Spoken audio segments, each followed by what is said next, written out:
Assalamualaikum warahmatullahi wabarakatuh. Halo teman-teman, perkenalkan nama saya Nafisah Almais Aidiyah. Berasal dari program studi ilmu Al-Quran dan Tafsir UIN Syarif Hidayatullah Jakarta. Video ini saya buat untuk memenuhi tugas UAS mata kuliah pencetakan dan pentasihan Al-Quran. Video ini akan berisi 4 materi. Yang pertama, Rosem Usmani. Yang kedua, sejarah harokat dan tanda baca. Yang ketiga, sejarah standarisasi mushaf Indonesia.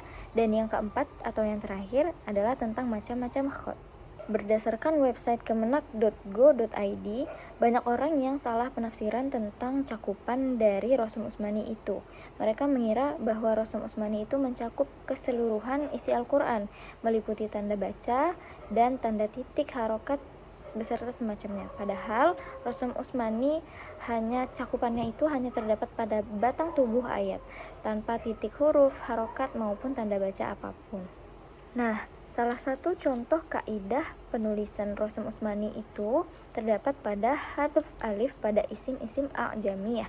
Contohnya seperti pada lafaz Ibrahim, yang di beberapa mushaf ada yang menggunakan alif. Namun, di mushaf yang menggunakan Rosem Usmani, alif tersebut dibuang menjadi tidak ada alifnya. Hanya lafaz Ibrahim saja. Alif, ba, ro, ha, ya, dan mim. Kemudian, kita akan masuk kepada materi yang kedua, yaitu tentang sejarah tanda baca dan harokat. Salah satu tesis dari mahasiswi Institut Ilmu Al-Quran Jakarta membahas tentang hal ini.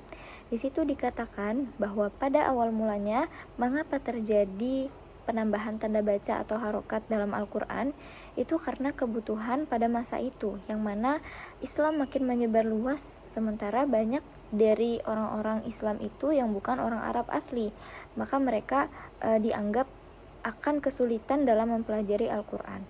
Oleh karena itu dibuatlah ditambahkan ke dalam Al-Quran itu tanda baca seperti harokat, titik, dan lain sebagainya. Tanda baca dalam bahasa Arab disebut juga dobet. Ada 3 istilah dalam tema dobet ini. Yang pertama ada nukot, kemudian ada ijam, dan juga ada syakal. Tanda baca dan harokat itu mulai dimasukkan ke dalam Al-Quran sejak masa dinasti Umayyah, setelah sekitar 40 tahun umat Islam membaca Al-Quran tanpa tanda baca. Tanda baca ini diciptakan untuk membantu orang-orang non-Arab dalam membaca Al-Quran dengan benar. Nah, ada 3 tokoh dalam proses penambahan tanda baca ini. Yang pertama itu ada Abu Aswad Ad-Duali. Ia ini menciptakan tanda baca berupa titik-titik yang membedakan huruf yang dibaca fathah, kasroh, maupun dhammah. Jadi dia menulis harokat itu dengan titik-titik pada masa itu. Abul Aswad Ad-Duali ini dianggap sebagai orang pertama yang meletakkan tanda baca di dalam Al-Quran. Kemudian tokoh yang kedua juga ada Yahya bin Ya'mur bin Nasr bin Asim. Nah, ia ini gagasannya berupa titik pembeda antar huruf, atau disebut juga nukot al-i'jam. Kemudian tokoh yang ketiga itu Khalil bin Ahmad al-Farohidi. Dia merupakan tokoh pertama yang memberikan harokat yang berupa garis atau syakal. Kemudian kita masuk kepada materi yang ketiga, yaitu tentang sejarah standarisasi mushaf di Indonesia. Nah, menurut website lajnah.kemenak.go.id, sebagaimana kita ketahui bersama bahwa mushaf yang beredar di Indonesia pada tahun 1970-an itu didominasi oleh mushaf Bombay. Kemudian semua huruf setelah itu diadakan musyawarah kerja selama bertahun-tahun. Kemudian diambil keputusan bahwa semua huruf yang dibaca ditulis lengkap dengan harokat. Sebaliknya yang tidak dibaca akan dihilangkan baris harokatnya. Demikian pula yang ada tanda wakofnya. Yang sebelumnya ada 12 tanda wakof. Kemudian dalam mushaf standar Indonesia yang disahkan oleh Menteri Agama itu disederhanakan menjadi hanya 7 tanda wakof saja. Nah, dalam sejarah perkembangan dari penulisan Al-Quran ini atau standarisasi mushaf Indonesia ini, kehadiran mushaf standar Indonesia itu dinilai cukup efektif dalam menyeragamkan semua cetakan dan penerbitan Al-Quran. Persoalan-persoalan dalam perbedaan penulisan, perbedaan harokat, perbedaan tanda baca dan tanda wakaf, semenjak adanya standarisasi ini, persoalan itu hampir tidak lagi terulang. Jadi kalau ditanya mengapa harus ada standarisasi, agar menghindari perbedaan penulisan, perbedaan harokat, perbedaan tanda baca, dan perbedaan tanda wakaf dalam mushaf-mushaf yang beredar di Indonesia. Kita masuk kepada materi terakhir atau materi keempat, yaitu tentang macam-macam khot. Pada kesempatan kali ini saya akan mengambil referensi dari buku yang berjudul Cahaya Pena Khot Al-Quran, karangan Dr. Andes Ahmad Ghazali MSI dan juga Dr. Andes Haji Jamaluddin Robain MUS. Dalam bukunya disebutkan bahwa ada 8 jenis khot. Yang pertama itu ada khot naskhi, ada juga khot riqa'ah, ada khot sulusi, khot farisi, khot diwani jali, kemudian ada khot raihani, dan yang terakhir ada khot kufi. Kita bahas satu persatu. Yang pertama ada khot naskhi.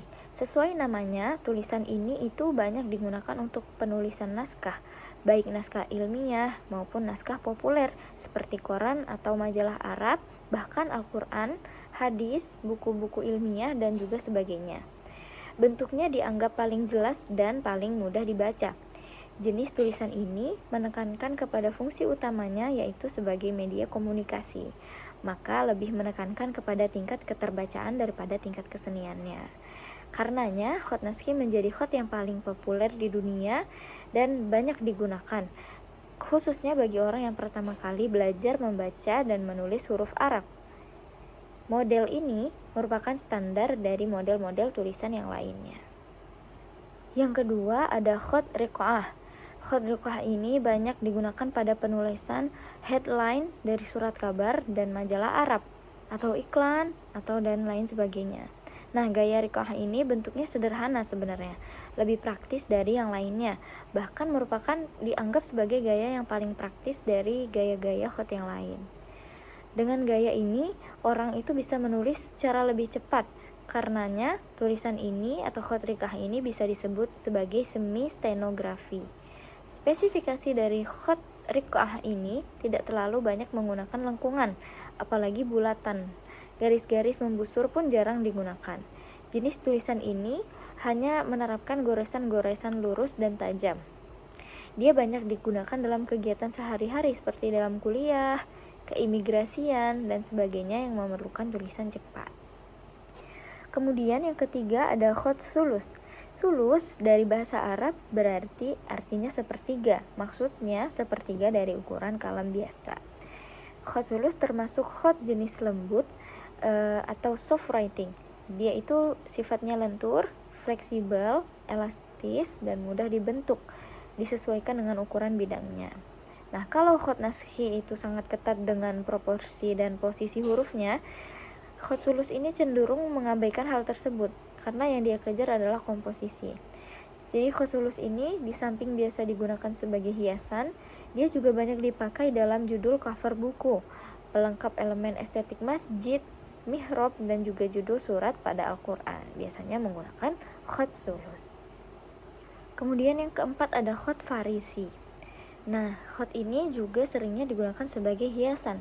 Selain itu, dia juga biasa digunakan untuk headline atau judul pada koran dan juga majalah Arab. Akan tetapi di daerah Asia Tengah dan Persia atau Iran, tulisan ini biasa digunakan untuk kegiatan sehari-hari, baik dalam surat menyurat maupun dalam tulisan ilmiah, karena memang tulisan ini lahir di sana. Justru dinamai dengan farisi sebagai analogi dari tempat di mana ia dilahirkan. Jenis khot ini juga biasa disebut sebagai khot ta'liq, yang artinya menggantung, di mana banyak huruf yang seperti menggantung tidak menapak pada garisnya atau dasarnya. Kemudian yang kelima ada khot diwani. Khot diwani ini termasuk kepada kategori khot yang lembut juga. Goresan-goresannya itu dengan lengkungan-lengkungan lembut dan elastis lebih nampak menandai karakter gaya khot ini. Seluruh huruf dibentuk dengan bulatan lentur, sampai bentuk alif pun ada gaya-gaya selain bentuk lurus. Ada yang vertikal. Nah, maka pada gaya diwani ini bentuk alif dibuat melengkung dan membusur. Kemudian yang keenam ada khot diwani jali. Khot diwani jali disebut juga khot al-marsum, merupakan cabang dan pengembangan dari khot diwani sendiri. Banyaknya variasi atau hilyah atau tambahan yang semarak, yang cenderung berlebihan, seperti harokat sampai bentuk titik-titik kecil di setiap pinggiran dari khot diwani jali ini, dia itu justru menjadi ciri khas dari khot diwani jali itu sendiri. Yang ketujuh ada khot royhani. Dilihat dari bentuknya, khot royhani ini sepintas nampak seperti khot naskhi, ya, namun dia diberi tarwis atau hilyah atau variasi seperti sulusi. Nah, makanya dia disebut royhani. Nama ini diambil dari nama jenis tumbuhan royhan, karena tarwis atau hiasan tambahan pada huruf-hurufnya pada khot royhan ini menyerupai biji buah royhan. Nah, kemudian macam khot yang terakhir atau yang ke-8 itu adalah khot khufi. Khot khufi ini termasuk jenis tulisan kering atau dry writing, berlainan dengan khot naskhi yang lebih menekankan pada segi keterbacaannya. Khufi ini memiliki karakter yang kubisitis atau dengan sudut-sudutnya yang kaku. Dia berbentuknya kotak-kotak.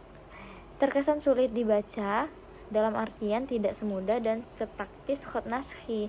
Jadi khot khufi ini tidak praktis dan tidak komunikatif karena tulisannya memang benar-benar menonjolkan bentuk estetisnya daripada fungsinya.